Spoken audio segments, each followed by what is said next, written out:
नमस्कार साथियों। आज 10 सितंबर 2025 है और आज बीपीएससी एएसओ का एग्ज़ाम हुआ है। तो इस वीडियो के माध्यम से आपको हम जो क्वेश्चंस पूछे गए हैं उसमें खास करके जीएस पोर्शन है उसका हम इसमें एक्सप्लेनेशन बताने वाले हैं और एग्जैक्ट जो आंसर की है उसके साथ आपको हम यहाँ डिटेल्स में बताने वाले हैं दोस्तों। तो वीडियो को लास्ट तक जरूर देखिएगा और सेशन को पहली बार देख रहे हैं तो वीडियो को लाइक कर दीजिए, चैनल पे पहली बार चैनल को सब्सक्राइब कर दीजिए। चलिए दोस्तों वीडियो को स्टार्ट करते हैं बिना देरी के। तो पहला क्वेश्चन देखिए, गुप्त साम्राज्य के दौरान ऊपरी कारा शब्द का प्रयोग किसके लिए किया जाता था? तो इसका राइट आंसर हो जाएगा ऑप्शन नंबर ए। यहाँ पे बिल्कुल ही राइट आंसर हो जाएगा दोस्तों, यानी कि सभी विषयों पर लगाया गया एक अतिरिक्त कर था, है ना। ये ऊपरी कारा यानी ऊपरी कर एक तरह से ऊपरी यानी कि अतिरिक्त कर था जो सब पे लगाया जाता था।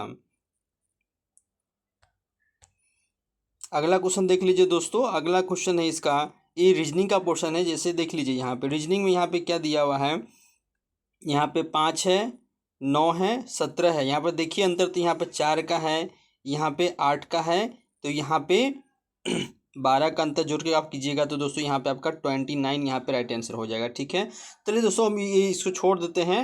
हालांकि इसका आंसर आपको बता दिए हैं, लेकिन मेनली जो इसमें जीएस पोर्शन है उसको हम लोग देखते हैं। ठीक है, तीसरा क्वेश्चन देख लीजिए। तीसरा क्वेश्चन यहाँ पे है, हाल ही में संयुक्त राज्य अमेरिका ने निम्न में से किस देश को अपना प्रमुख गैर नाटो सहयोगी घोषित किया है? तो इसका राइट आंसर ऑप्शन नंबर जो है डी बिल्कुल करेक्ट आंसर हो जाएगा। केनिया यहाँ पे इसका राइट आंसर हो जाएगा। केनिया यहाँ पे दोस्तों राइट आंसर हो जाएगा, जिसे हाल ही में अमेरिका ने गैर नाटो सहयोगी घोषित किया है, तो इसको याद रखिएगा। चलिए अगला क्वेश्चन देखिए, क्वेश्चन नंबर 4 है, पहला भारतीय वाणिज्यिक बैंक जो पूरी तरह से भारतीयों के स्वामित्व और प्रबंधन में था, यह कौन था? तो ऑप्शन नंबर यहाँ का 4 का जो ए है बिल्कुल करेक्ट आंसर हो जाएगा। सेंट्रल बैंक ऑफ इंडिया यहाँ पे राइट आंसर हो जाएगा। Option number A central bank of India, इसको ध्यान रखिएगा, ये आपका राइट आंसर हो जाएगा।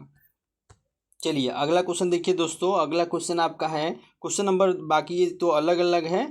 तो क्वेश्चन नंबर 8 देखिए जो जीएस का है। क्वेश्चन नंबर 8 है, कौन से प्रसिद्ध प्राचीन भारतीय चिकित्सक आयुर्वेद के प्रमुख संस्थापकों में से एक माने जाते हैं और उन्होंने संहिता की भी रचना की थी? तो संहिता की रचनाकार यहाँ पे ऑप्शन नंबर डी हो जाएगा। 8 का ऑप्शन नंबर डी चरक यहाँ पे बिल्कुल करेक्ट आंसर हो जाएगा, इसको ध्यान रखिएगा। ये दोस्तों मैं फिर से रिपीट कर देता हूँ, आज बीपीएससी एएसओ का जो परीक्षा हुआ है इसका पेपर यहाँ पे एक्सप्लेनेशन है। ठीक है दोस्तों, चलिए तो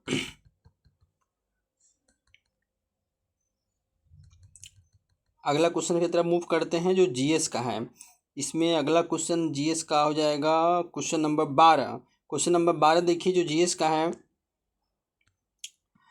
जीडीपी, सीपीआई और आईआईपी के लिए आधार वर्ष को संशोधन करके क्या कर दिया गया है? तो नया जो संशोधित वर्ष कर दिया गया है, ऑप्शन नंबर बी यहाँ पर दोस्तों सी करेक्ट आंसर हो जाएगा। 2022-23, 2023-24 और 2022-23 यहाँ पे करेक्ट आंसर हो गया। यानी कि जो आप आधार वर्ष जो रखा गया है वो 2022-23 कर दिया गया। आधार वर्ष पहले जो दोस्तों 2011-12 आधार वर्ष होता था, लेकिन अभी चेंज कर दिया गया है। अब 2022-23 जीडीपी के लिए और सीपीआई के लिए 2023-24 और आईआईपी के लिए 2022-23 यहाँ पे ये आधार वर्ष रख दिया गया, इसको ध्यान रखिएगा। ठीक है, बीपीएससी ने ये क्वेश्चन पूछा है तो संभावना है कि अगले क्वेश्चन में भी, नेक्स्ट जो एग्जामिनेशन है उसमें भी ये पूछेंगे ही पूछेंगे।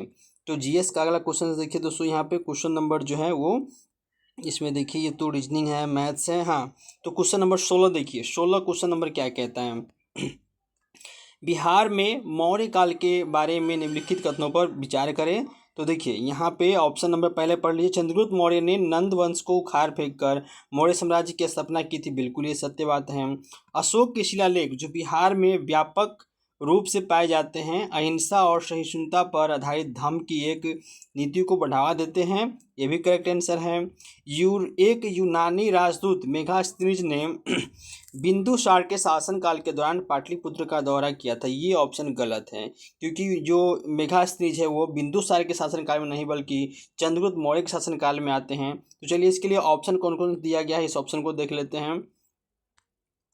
तो ऑप्शन देखिए, ऑप्शन ये दिया है केवल एक, और 2, ऑप्शन बी है केवल 1। तो ऑप्शन नंबर यहाँ पे कौन सा आंसर हो जाएगा, तो ऑप्शन नंबर ए यहाँ पे जो है बिल्कुल ही करेक्ट आंसर हो जाएगा, क्योंकि ऑप्शन नंबर 1 और 2 सही है और ऑप्शन तीसरा जो है वो गलत दिया हुआ है। ठीक है, तो इसको आप मिला लीजिएगा। चलिए अगला क्वेश्चन देखते हैं। क्वेश्चन नंबर जो है जीएस का वो यहाँ पे होने वाला है वो 22 है। चलिए 22 नंबर क्वेश्चन देखिए। हालांकि पूरा पीडीएफ आपको चाहिए तो मैं टेलीग्राम जो है उसका लिंक वीडियो में दे रहा हूँ, पंकज इन्फोटेव, टेलीग्राम पे जाके आप पूरा क्वेश्चन जो है पीडीएफ डाउनलोड कर सकते हैं। क्वेश्चन नंबर 22 देखिए जो कि जीएस का है। मयूल हंटर एआई की शुरुआत किसके द्वारा की गई है, तो मयूल हंटर एआई की जो शुरुआत है वो बिल्कुल ऑप्शन नंबर आपका RBI, reserve bank of India यानी कि भारतीय रिजर्व बैंक जो है यहाँ पे ऑप्शन नंबर सी बिल्कुल करेक्ट आंसर हो जाएगा। अगला सवाल देखिए जो कि जीएस का क्वेश्चन है, उसको हम लोग देखते हैं। मेन जीएस का क्वेश्चन उसी को देखते हैं। देखिए तो अगला क्वेश्चन देखिए, क्वेश्चन नंबर 23 है। हड़प्पा लिपि मिस्र और मेसोपोटामिया की लिपि की सटीक प्रतिकृति थी जो उनके सांस्कृतिक संबंधों को इंगित करता है। ये ऑप्शन गलत है दोस्तों। सभ्यता भर में मानक बाट और मापों का उपयोग हड़प्पा संस्कृति की रूपरेखा का प्रतिनिधि करता है। तो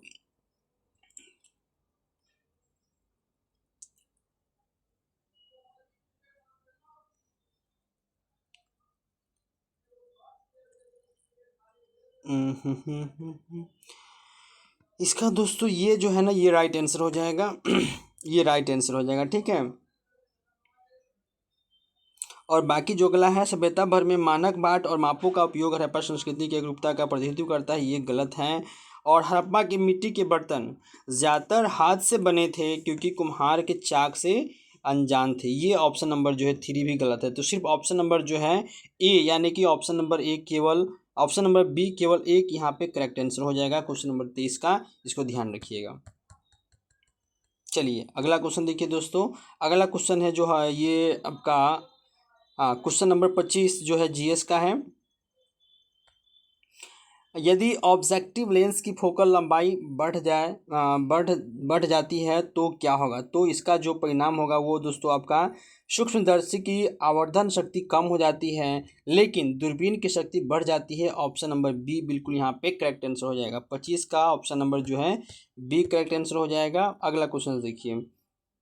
अगला क्वेश्चन जीएस का है जो है वो जीएस का क्वेश्चन नंबर आप देख लीजिए यहाँ पे 28 है। निम्नलिखित में से कौन सी रिपोर्ट, हाँ रिपोर्ट से तो क्वेश्चन बनता ही और पूछा भी है, कौन सी रिपोर्ट डब्ल्यूटीओ यानी वर्ल्ड ट्रेड ऑर्गेनाइजेशन के द्वारा प्रकाशित नहीं की जाती है। तो देखिए वैश्विक रुझान रिपोर्ट है, वैश्विक व्यापार सांख्यिकीय समीक्षा है, विश्व निवेश रिपोर्ट है और विश्व व्यापार रिपोर्ट है। तो यहाँ पर ऑप्शन नंबर जो सी 28 का सी करेक्ट आंसर हो जाएगा। विश्व निवेश रिपोर्ट जो है ये अंकटाड के द्वारा UNCTAD अंकटाड के द्वारा जो है ये रिपोर्ट जारी किया जाता है, यानी कि जो है WTO की तरह नहीं किया जाता है। तो ऑप्शन नंबर जो सी है आपका विश्व निवेश रिपोर्ट यहाँ पर बिल्कुल ही करेक्ट आंसर हो जाएगा। 28 का सी यहाँ पे ध्यान रखिएगा। अगला जीएस का जो सवाल है वो क्वेश्चन नंबर आपका 32 है। ये देखिए क्या कर रहा है। हाल ही में IMF के विशेष आहरण अधिकार स्पेशल ड्राइंग राइट्स जो है दोस्तों बास्केट में कौन सी मुद्रा जोड़ी गई है, तो चीनी रेन मिनबी यहाँ पे बिल्कुल करेक्ट आंसर हो जाएगा। ऑप्शन नंबर डी 32 का यहाँ पे बिल्कुल राइट आंसर हो जाएगा। ठीक है दोस्तों, मैं फिर से रिपीट कर दे रहा हूँ, आपको फुल पीडीएफ चाहिए तो हमारे टेलीग्राम चैनल पंकज इन्फोटेव पे जाइए, वहाँ से आपको पूरा पीडीएफ मिल जाएगा, वहाँ डाउनलोड कर लीजिएगा। अगला जो क्वेश्चन है जीएस का, ये क्वेश्चन देख लीजिए। ये क्वेश्चन आपका है 37 नंबर। बिना पंखुड़ियों वाले फूलों का परागण होता है तो यहाँ पे हवा द्वारा होता है। ऑप्शन नंबर डी जो है बिल्कुल ही राइट आंसर हो जाएगा। ठीक है, चलिए अगला क्वेश्चन देखिए। क्वेश्चन नंबर जो है आपका 39 जो है जीएस का क्वेश्चन है। ये देखिए, यदि किसी राज्य विधानमंडल के सदस्य की अयोग्यता का प्रश्न उठता है तो यह प्रश्न निर्णय हेतु भेजा जाएगा किसके पास, तो ऑप्शन नंबर डी राज्यपाल के पास भेजा जाएगा। अंतिम निर्णय जो है वो राज्यपाल ही लेंगे। तो ऑप्शन नंबर डी 39 का बिल्कुल करेक्ट आंसर हो जाएगा। अगला जीएस का क्वेश्चन देखिए कौन सा है, तो जीएस का अगला क्वेश्चन, हाँ 43 नंबर जीएस का है, देख लीजिए। हाँ पाइरूलोसाइट साइलोमेलेन और बोरोनाइट जो है निम्नलिखित में से खनिज के अयस्क है। कौन सा खनिज के अयस्क हैं? तो मैग्नीज यहाँ पे ऑप्शन नंबर डी बिल्कुल राइट आंसर हो जाएगा। 43 का डी यहाँ पे राइट आंसर हो जाएगा। ठीक है दोस्तों, तो अगर दोस्तों अभी तक अगर सेशन को लाइक नहीं किया तो सेशन को लाइक कर दीजिए, आपका सेशन मुझे मोटिवेट करता है। चैनल को सब्सक्राइब कर दीजिए। अगला क्वेश्चन देखिए, क्वेश्चन नंबर जीएस का क्वेश्चन कौन सा है नींद में से? हाँ, क्वेश्चन नंबर 44 भी जो है वो जीएस का क्वेश्चन है और 45 भी जीएस का क्वेश्चन। इसको देख लेते हैं। नींद में से कौन विन है? Paris, Madrid, London. यहाँ पे ऑप्शन नंबर लंदन जो सी ऑप्शन करेक्ट आंसर हो जाएगा। 45 नारियल का खाद्य भाग कौन सा है? खाने वाला भाग कौन सा है? तो ऑप्शन नंबर जो सी है 45 का बिल्कुल करेक्ट। भ्रूण पोस्ट यहाँ पे करेक्ट आंसर हो जाएगा। ऑप्शन नंबर सी जो खाद्य वाली भाग है, ऑप्शन नंबर सी बिल्कुल करेक्ट आंसर हो जाएगा। अगला जीएस का क्वेश्चन देखिए कौन सा है।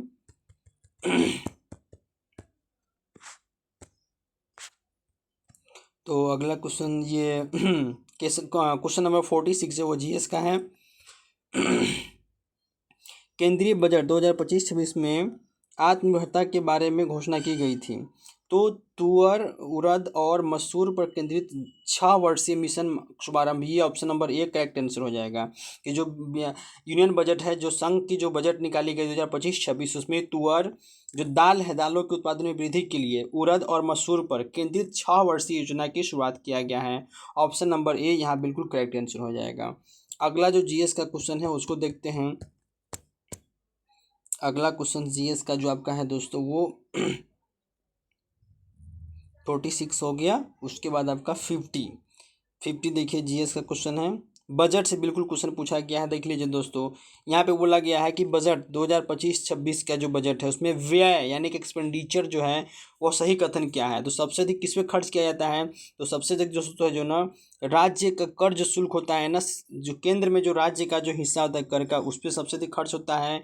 उसके बाद ब्याज पे यानी कि भुगतान पे सबसे अधिक खर्च होता है। फिर केंद्रीय क्षेत्र का जो योजना है, सेंट्रल गवर्नमेंट का जो स्कीम होता है उस पर खर्च होता है। तो ऑप्शन नंबर सी बिल्कुल करेक्ट आंसर हो जाएगा। सबसे अधिक राज्य कर के हिस्सा में, फिर ब्याज पे और फिर केंद्रीय योजना पर खर्च होता है। तो ऑप्शन नंबर सी 50 का बिल्कुल करेक्ट आंसर हो जाएगा।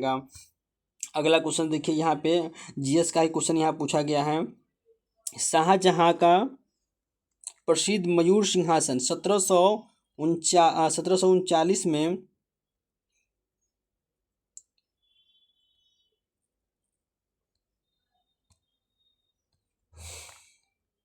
हाँ 1739 में किसके द्वारा ले गया था? तो ऑप्शन नंबर देख लीजिए, यहाँ बहुत सारा है दोस्तों। तो यहाँ पे फारसी जो आक्रमणकारी थे नादिर शाह, बिल्कुल यहाँ पे करेक्ट आंसर हो जाएगा। फारसी आक्रमणकारी नादिर शाह यहाँ बिल्कुल करेक्ट आंसर हो जाएगा दोस्तों। इस प्रकार से दोस्तों और भी कई सारे क्वेश्चन हैं, लेकिन आज के लिए बस इतना ही। फिर मिलेंगे अगले वीडियो में, तब तक के लिए सेशन को लाइक कर दीजिए, चैनल को सब्सक्राइब कर दीजिए। फुल पीडीएफ चाहिए तो हमारे Pankaj infotech Telegram channel join कर लीजिए, वहाँ पर आपको पूरा पीडीएफ मिल जाएगा। तब तक के लिए अपना ख्याल रखिए, मिलते हैं अगले वीडियो में। जय हिंद, टेक केयर।